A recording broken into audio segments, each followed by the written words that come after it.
नमस्कार. ठरलं तर मग मालिकेचा आजचा भाग तुम्ही पाहत आहात. आजचा भाग खूप जबरदस्त आहे, त्यामुळे शेवटपर्यंत पाहायला विसरू नका आणि चॅनलला लाईक, शेअर आणि सबस्क्राईब करायला देखील विसरू नका. तर नागराज आता त्याच्या घरामध्ये मस्तपैकी आराम करत बसलेला असतानाच तिथे इन्स्पेक्टर सावंत त्यांची टीम घेऊन येतात आणि दरवाजातूनच नागराजला आवाज देतात, नागराज किल्लेदार. आता पोलिसांना समोर पाहून नागराज तर चांगलाच गोंधळून गेलाय. आता सुमन आणि प्रतिमा देखील त्यावेळेस तिथेच असते. तर सावंत आता आत येतात आणि बोलतात की रविराज किल्लेदारच्या फॅमिलीवर जीवघेणा हल्ला केल्याबद्दल तुम्हाला अटक केली जातीये.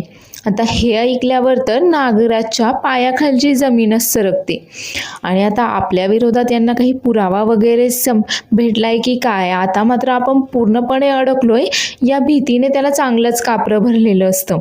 तर तेवढ्यातच सायली आणि अर्जुन दोघेही तिथे येतात.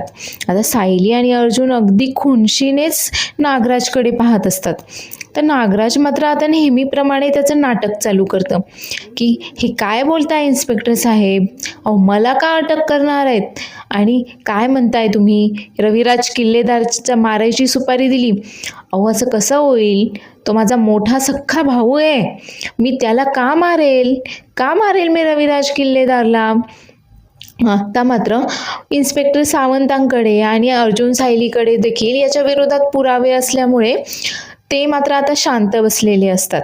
आता याचं नाटक मात्र असंच सुरू असतं आणि तेवढ्यातच रविराज देखील तिथे येतो आणि इन्स्पेक्टर सावंतांना तिथे पाहून रविराज विचारतो, सावंत तुम्ही इथे? नाही, तुम्ही इथे आलेला आहात याचा अर्थ नागराजने नक्कीच काहीतरी गोंधळ घातलेला दिसतोय. काय केलंय आता नागराजने? त्यावर आता अर्जुन पुढे बोलतो की रविराज काका, इतके दिवस आपण 22 वर्षांपूर्वी झालेल्या तुझ्या आणि प्रतिमा आत्याच्या ॲक्सिडेंटचा मास्टर माइंड कोण आहे ते शोधत होतो ना, पण आपल्याला हे माहीत नव्हतं की मास्टर माइंड तर घरातच आहे म्हणून, आणि तो दुसरा तिसरा कोणीही नसून तो आहे नागराज किल्लेदार. आता नागराजचं नाव ऐकताच रविराज देखील खूप जास्त शॉक झालेला असतो.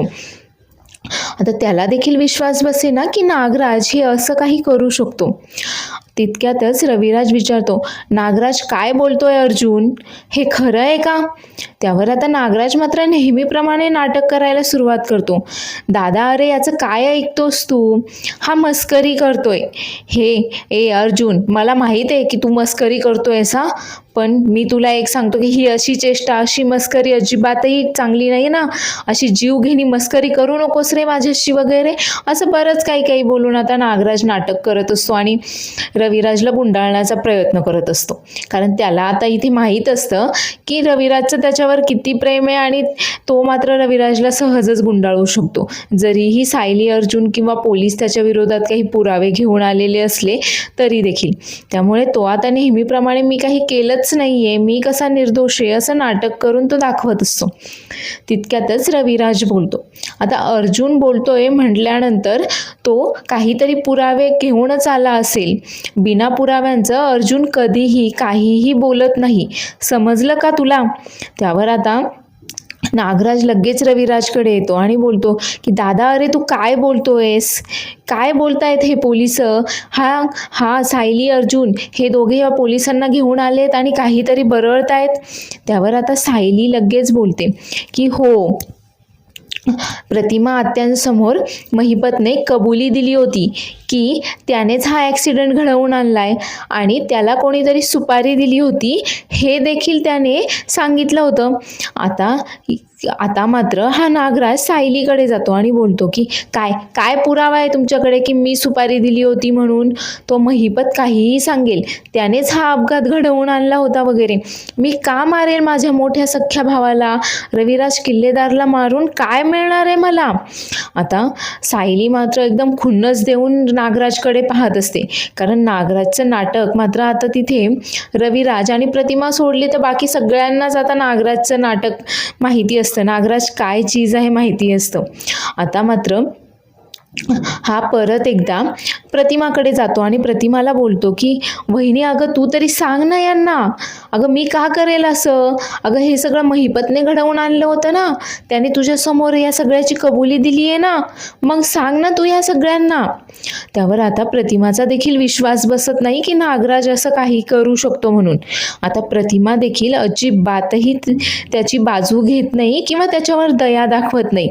आता नागराज मात्र प्रतिमाला आणि रविराजला हेच दाखवून देण्याचा प्रयत्न करत असतो की तो कसा निर्दोष आहे म्हणून. आणि खरंच त्याचे ॲक्टिंगला मानलं पाहिजे बरं का. म्हणजे इतकं सगळं करून देखील ॲक्टिंग मात्र तो अशी करतोय की जसं काय त्याने काही केलेलंच नाहीये आणि या सगळ्यामध्ये विनाकारणच त्याला गोवलं जाते. आता रविराज विचारतो त्या पोलिसांना की तुम्हाला याच्यावर संशय कसा काय आला की हे सगळं नागराजने केलं असेल म्हणून. तेव्हा आता अर्जुन सगळं काही सांगायला सुरुवात करतो की कशा प्रकारे त्यांना नागराजवर संशय आला आणि कशा प्रकारे त्यांनी त्याच्याविरुद्ध एक एक पुरावे गोळा करायला सुरुवात केली म्हणून. अर्जुन सांगतो की महिपतला जेव्हा तो विचारत असतो की मास्टर माइंड कोण आहे, त्याच वेळेस नागराज तिथे येतो आणि महिपत अगदी खुन्नस देऊन त्याच्याकडे पाहत असतो. तेव्हाच अर्जुनला नागराजवर संशय येतो. आणि जेव्हा संक्रांतीला सायलीच्या मैत्रिणी घरी आलेल्या असतात तेव्हा त्यांनी नागराजचं फोनवरील बोलणं देखील ऐकलं आणि त्याच्या फोनमध्ये सुमनच्या किडनॅपिंगचा तो व्हिडिओ देखील पाहिला. आणि तेव्हापासूनच त्यांचा नागराजवर संशय वाढत गेला आणि त्यांनी नागराजवर लक्ष ठेवायला सुरुवात केली. आणि त्याच्यावर लक्ष ठेवतच त्यांनी त्याच्या मोबाईलचं लोकेशन ट्रेस करत ते सुमनच्या मागावर जाऊन त्यांनी शेवटी सुखरूपपणे सुमनची सुटका करून घेतली. आणि सुमननेच त्यांना सांगितलं की तिला किडनॅप करणारा दुसरा कोणी नाही तर तो नागराजच होता म्हणून. आता हे सगळं ऐकल्यावर तर रविराज देखील खूप जास्त शॉक झालेला असतो. आता नागराज मात्र पूर्ण हादरून गेलेला असतो, पण तरी देखील स्वतःच्या बचावासाठी मात्र मी काही केलंच नाहीये असं दाखवायचा तो आता प्रयत्न करत असतो. त्याचं नाटक तो करतच असतो. त्यावर आता सायली देखील गप्प बसत नाही. त्यावर सायली देखील बोलते की हो, आणि सुमन काकू मनोरुग्ण आहेत असंच समजून नागराज काकांनी त्यांच्या सगळ्या पापांची कबुली सुमन काकूंसमोर दिली आहे. नागराज काका, आम्ही खोटं बोलत असू पण तुमची बायको देखील खोटं बोलतीये असं म्हणायचं आहे का तुम्हाला. त्यावर आता नागराज बोलतो, अगं तिचं डोसकं फिरलंय, तिला काय समजतंय, 5 मिनिटापूर्वीचं काही लक्षात राहत नाहीये तिचं, आणि तिच्यावर काय विश्वास ठेवता तुम्ही. त्यावर सुमन पुढे येते आणि बोलते, मला सर्व काही समजते, माझं काही डोकं बिकं फिरलेलं नाहीये. माझ्यासमोर उभं राहून निर्लज्जपणे तुम्ही तुमच्या सगळ्या पापांची कबुली दिली होती. का तुम्हाला आठवत नाहीये का आता. तुम्हाला काय वाटलं की मला खरंच काही कळत नाहीये का. त्यावर आता नागराज परत नाटक करत असतो की अरे दादा, तिच्यावर काय विश्वास ठेवतोस, ती किती वेंधळी आहे माहिती आहे ना आपल्याला, आणि खरंच तिचं डोकं फिरलंय. अरे डॉक्टरांची ट्रीटमेंट देखील चालू आहे तिला. आता तो खिशातून कसल्याशा गोळ्या काढतो आणि इन्स्पेक्टर सावंतांना दाखवतो आणि बोलतो की पहा, या गोळ्या पहा, डॉक्टरांनी देखील हेच सांगितलंय की तिच्या डोक्यावर थोडासा परिणाम झालाय म्हणून, आणि या गोळ्या देखील चालू आहेत तिला, या गोळ्याच देत असतो मी रोज तिला वगैरे. आता इन्स्पेक्टर सावंत देखील त्या गोळ्या पाहतात तर रविराज देखील त्या गोळ्या पाहतो. पण तेवढ्यातच सायली पुढे बोलते की नाही, सुमन काकूंना सगळं काही समजतंय, त्यांच्या काही एक डोक्यावर परिणाम वगैरे झालेला नाहीये. आता सायलीचं हे बोलणं ऐकल्यावर रविराज बोलतो की पण हे कसं शक्य आहे. नाही म्हणजे डॉक्टरांनी देखील हेच सांगितलं ना की या सगळ्याचा सुमनला खूप त्रास झाला आहे, ती या ट्रॉमामध्येच आहे अजून, आणि त्यामुळेच ती असं वागतीये म्हणून.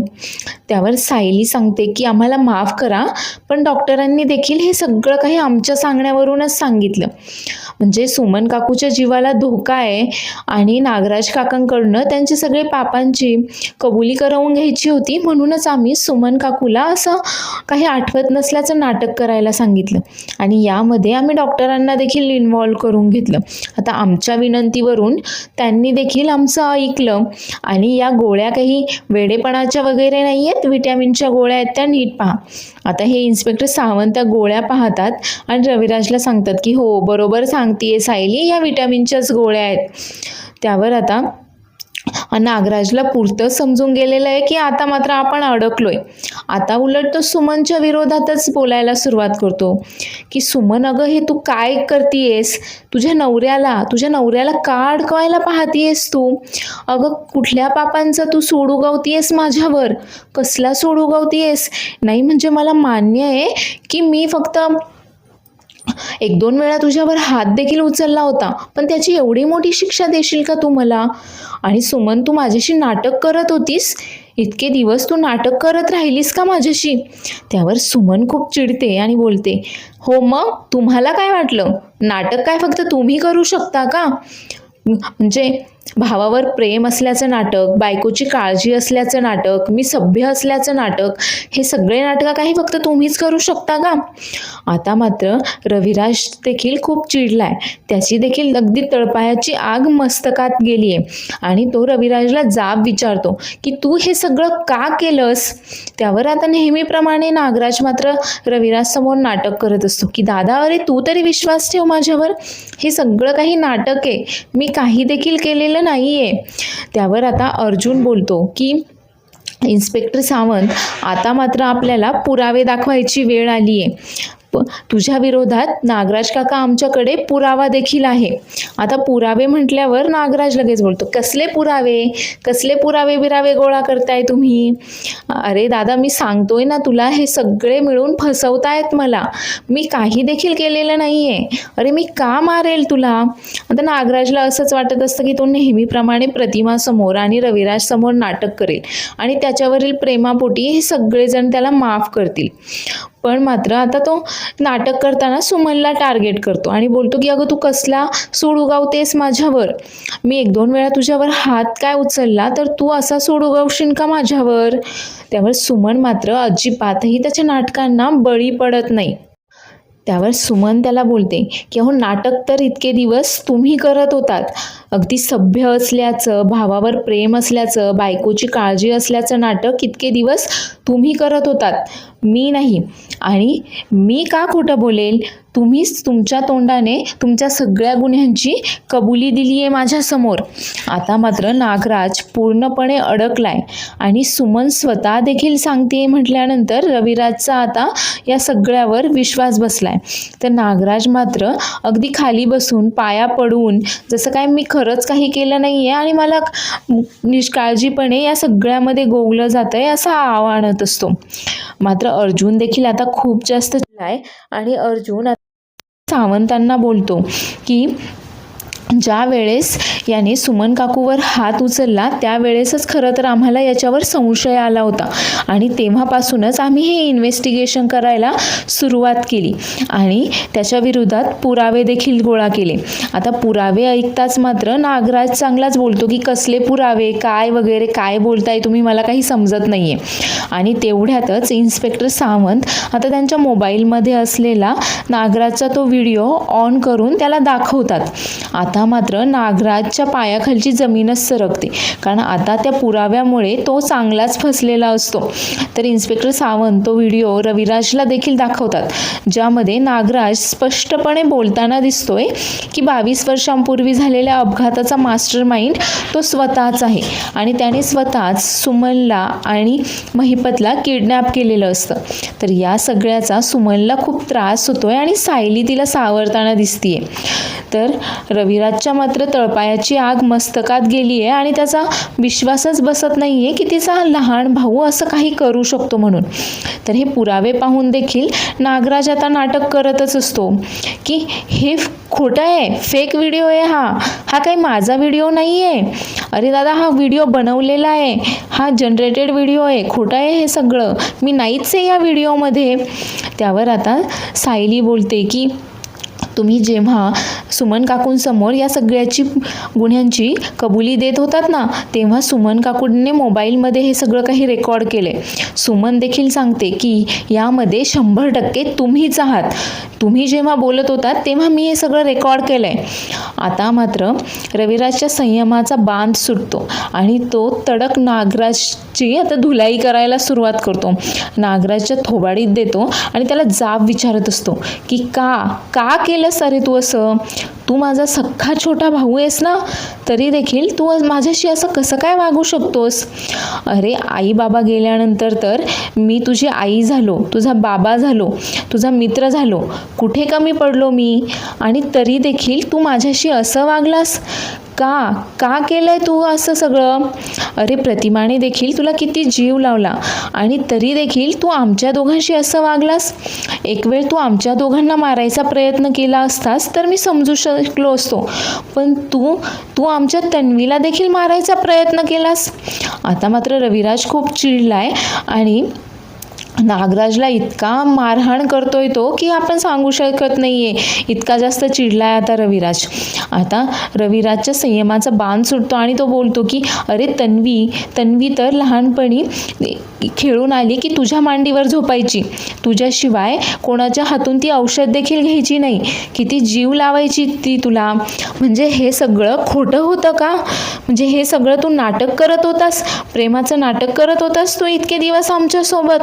आता रविराज मात्र नागराजला मारता मारता स्वतःच रडायला लागतो. आता सगळेजण त्याला सावरतात आणि खुर्चीवर आणून बसवतात. सुमन लगेच पळत जाऊन रविराजसाठी पाणी घेऊन येते आणि रविराजला पाणी देऊन आता सगळेच रविराजला सावरायचा प्रयत्न करत असतात. आता रविराज बोलतो की मी जेव्हा वकिली सुरू केली तेव्हा मी एक गोष्ट शिकलो होतो, फक्त पुराव्यांवर विश्वास ठेवायचा नाही, तर त्या गोष्टीच्या मुळाशी टोकाशी जाता आलं पाहिजे. नाही, वकील म्हणून केस सॉल्व करताना मी या सगळ्याचा विचार केला, पण माझ्या भावाच्या बाबतीत मी या गोष्टींचा विचार करायचं विसरलोच. तर नागराज आता अजून देखील रविराजला सांगतोय की दादा अरे मी काहीच केलेलं नाहीये म्हणून, पण रविराज मात्र खूप जास्त चिडलाय त्याच्यावर. आता अर्जुन तिथे येतो, नागराजला उठवतो आणि बोलतो की आता मात्र तुझी सुटका नाही, तुझे सगळे अपराध आता भरलेत. आणि सावंतांना सांगतो की याला अरेस्ट करून घेऊन जा. आता त्याला अटक करून घेऊन जात असताना देखील नागराज ओरडून ओरडून सांगत असतो की दादा अरे मी का करेल असं, मी तुझा भाऊ आहे, मी का मारेल तुला वगैरे.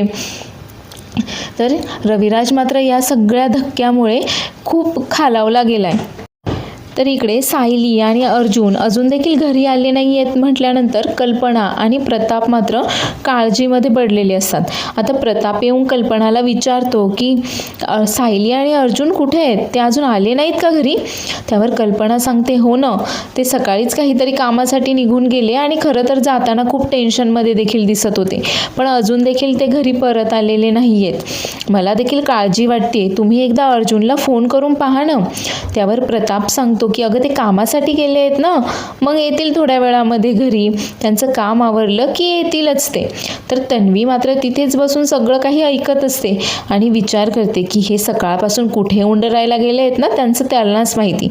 आता सुमीची तब्येत ठीक नाही आहे म्हटल्यानंतर हे तिच्या जवळच जाऊन बसले असतील. चला एक बरं झालं की ते माझ्या विरोधात काही पुरावे वगैरे गोळा करत नाही आहेत म्हणून. तर इकडे रविराज नागराजविषयी सांगत असतो सगळ्यांना. अरे त्याला मी नेहमी, आमचे आई बाबा गेले तेव्हा मी कॉलेजला होतो आणि हा शाळेतच होता, मी सगळं काही पुरवलं त्याला, त्याचे सगळे हट्ट मी नेहमी पूर्ण केले, पण तरी देखील तो माझ्याशी असं वागला. का वागला असेल तो माझ्याशी असं? तर प्रतिमा आणि सर्वच जण रविराजला धीर देण्याचा प्रयत्न करत असतात, पण रविराज मात्र आतून खूप तुटून गेलेला असतो या सगळ्या प्रकारामुळे. तेवढ्यातच अर्जुन बोलतो की त्या व्हिडिओमध्ये नागराज काका एकदा बोलला आहे की एवढं सगळं करून देखील त्याला काही देखील हाती लागलं नाही. कदाचित त्याला तुझा पैसा आणि तुझी प्रॉपर्टी मिळवायची असेल म्हणूनच त्याने हे सगळं काही केलं असेल. तर पुढील भागामध्ये आपण पाहणार आहोत की सुभेदारांच्या घरी येऊन आता अर्जुन सगळ्यांना सांगतो की इतके दिवस आपण जो मास्टर माइंड शोधत होतो अपघाताचा, तो तिसरा कोणी नसून नागराज किल्लेदार आहे म्हणून. आणि हे ऐकल्यानंतर तर सगळेच जण खूप जास्त आश्चर्यचकित झालेले असतात, कोणाचाच या गोष्टीवर विश्वास बसत नसतो. तर रविराज देखील हीच गोष्ट सगळ्यांना सांगतो, तेव्हा मात्र सर्वांना हे सगळं काही खरं वाटतं. तर आता नागराजच्या अटकेची बातमी सगळ्या न्यूज चॅनेलवर वगैरे दाखवली जाते आणि समीरा देखील आता ही बातमी पाहते आणि आता नागराजला देखील महिपतच्या मागोमाग अटक झाली आहे म्हटल्यानंतर ती जास्त खूप हादरून गेलेली आहे. तर रविराज मात्र या धक्क्यातून अजून सावरलेला नाहीये आणि त्याने स्वतःला खोलीमध्ये बंद करून घेतलंय. आता सगळेच जण त्याला दार उघडवण्यासाठी विनवत आहेत, पण तो मात्र कोणाचं काही ऐकेना. पण तेवढ्यातच सायली तिथे येऊन त्याला बाबा अशी हाक मारते आणि भावूक होऊन आता रविराज लगेच दरवाजा उघडतो. तर सायलीच खरी तन्वी आहे हे रविराजला समजेल का, हे पाहण्यासाठी आपण पुढील एपिसोड पाहायला देखील विसरू नका आणि चॅनेलला लाईक, शेअर आणि सबस्क्राईब करायला देखील विसरू नका. धन्यवाद.